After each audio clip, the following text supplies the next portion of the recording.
इस समारोह के मुख्य अतिथि और अपना जीवन राष्ट्रीयता और सामाजिकता के लिए अर्पित करने वाले आदरणीय रामचंद्र पांडे जी, विद्यालय प्रबंध समिति के सम्मानित अध्यक्ष आदरणीय वीरेंद्र सिंह जी, विद्यालय के सम्मानित प्रबंधक हमारे मित्र और सहपाठी भाई अजीत अग्रवाल जी, सम्मानित प्रधानाचार्य आदरणीय श्री गुप्त जी, सामने बैठे आदरणीय श्री आनंद कपूर जी, आदरणीय मुन्नालाल जी, आदरणीय सुशांत साहब, दीनदयाल विद्यालय के हमारे प्रधानाचार्य आदरणीय प्रकाश वाजपेयी जी, विद्यालय के सभी सम्मानित शिक्षक शिक्षिकाएं, छात्र छात्राओं, आज की संगोष्ठी और शिक्षा के मंदिर में मैं कुछ बोलूं उससे पहले मुझे स्मरण आ रहा है हमारे पूर्व प्रधानाचार्य और इस विद्यालय के संस्थापक आदरणीय स्वर्गीय रामनारायण अग्रवाल जी का। 1968 में जब सरस्वती ज्ञान मंदिर की स्थापना हुई थी तो लगभग 4 या 5 वर्ष बाद मैंने आजाद नगर वाला जो कैंपस है वहां पर प्रवेश मेरे माता पिता ने कराया। आज जिस विद्यालय में आप पढ़ रहे हैं मैं उसी विद्यालय का पढ़ा हुआ छात्र।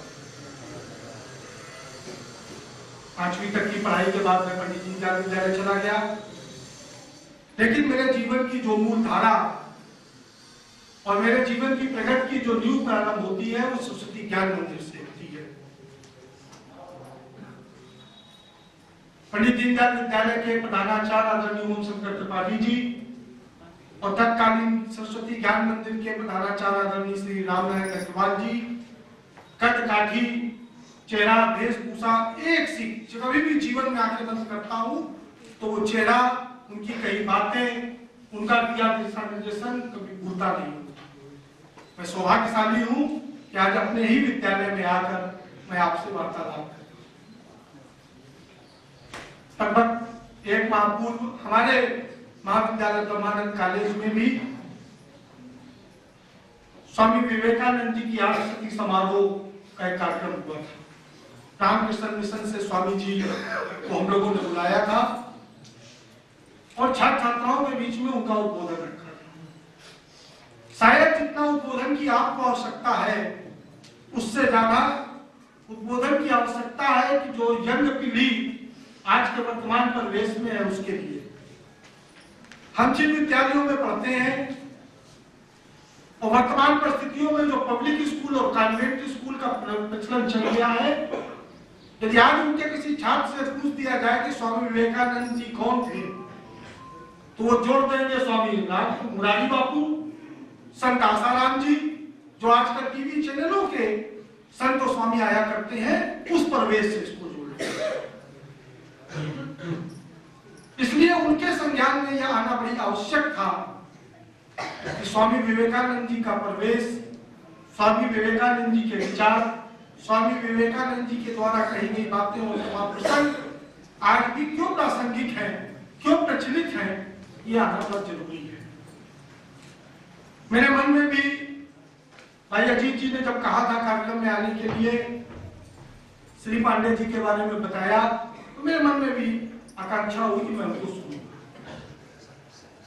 शिकागो सम्मेलन इस देश और देश की सीमाओं के बाहर एक ऐसा प्रसंग है जो हमारी भारतीयता की पहचान को प्रमुख रूप से यदि कहीं इंगित किया जाता है तो शिकागो सम्मेलन का जिक्र जरूर होता है जिसमें स्वामी जी ने अपना उद्बोधन दिया।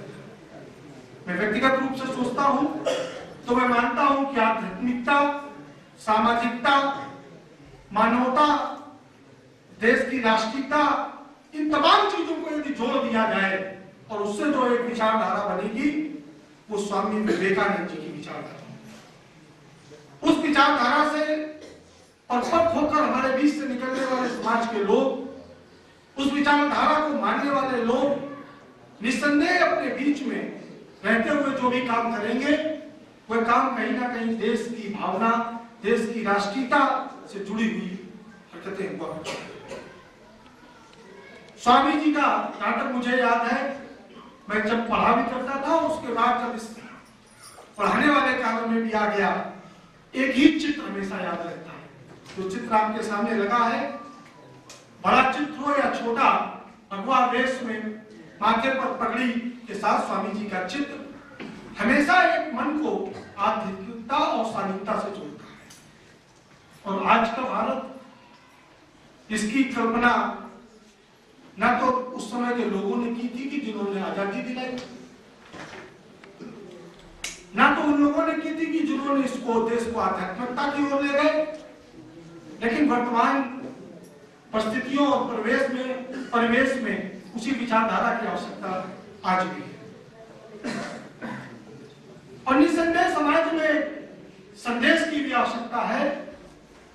राजनीतिक परिस्थितियां इस देश को क्षेत्रवाद में, जातिवाद में और धर्म में बंटवारा करके वोट बैंक के प्रवृत्ति में जा रही हैं, जिसको पुरानी विचारधारा और देश की राष्ट्रीयता से ही जोड़ा जा सकता है। और यदि ऐसा ना होता तो इस देश का गृह मंत्री पवित्र और भगवा शब्द को आतंकवाद जैसे शब्द से जोड़ने के बाद भी देश की कुर्सी पर बैठा न रह जाता। निसंदेह ये हमारे आपके लिए विचारणीय प्रश्न है।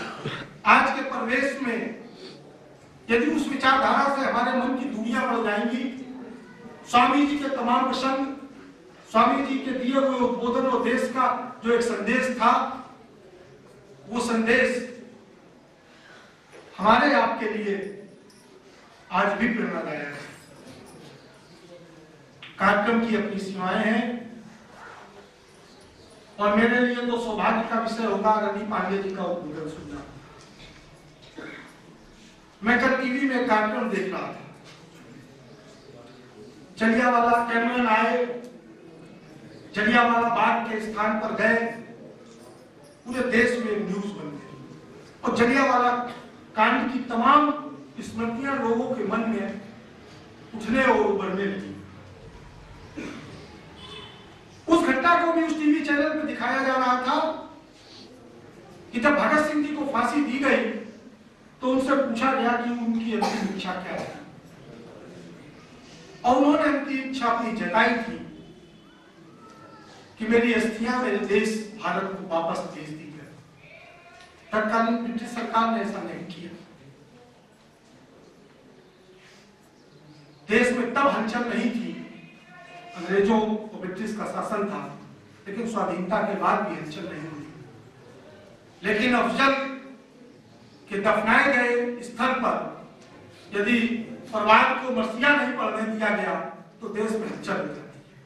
ये विचारधाराएं हमको सोचने में भी मजबूर करती हैं और हमको आगे निकल के इन चीजों के प्रतिरोध पर भी काम करने को, सोचने को विवश करती है। मैं ज्यादा लंबी बात न करता हुआ स्वामी जी के आज सती समारोह में, आज सती जन्म समारोह में हम उनकी विचारधारा, उनके परिवेश और उनके गुरु रामकृष्ण जी को बार-बार प्रणाम करते हैं। मैं व्यक्तिगत अपने जीवन से जुड़ी एक घटना जरूर बताता हूं। मेरे बाबा शायद स्वामी विवेकानंद जी की विचारधारा से बहुत ज्यादा प्रभावित थे। जब मेरे पिता का कक्षा 1 में, तब ये शिशु प्रथम, शिशु द्वितीय, केजी और प्रथम जी नहीं हुआ करते थे, कक्षा प्रथम में जब गांव के स्कूल में एडमिशन कराने गए तो गांव में पंडित जी ने पूछा कि लड़के का नाम क्या लिखते हैं। बाबा ने कहा नरेंद्र लिख दो। पिताजी का नाम स्कूल में नरेंद्र लिख गया, जो आज भी है। पंडित जी ने पूछा कि जन्म तिथि क्या लिखते हैं।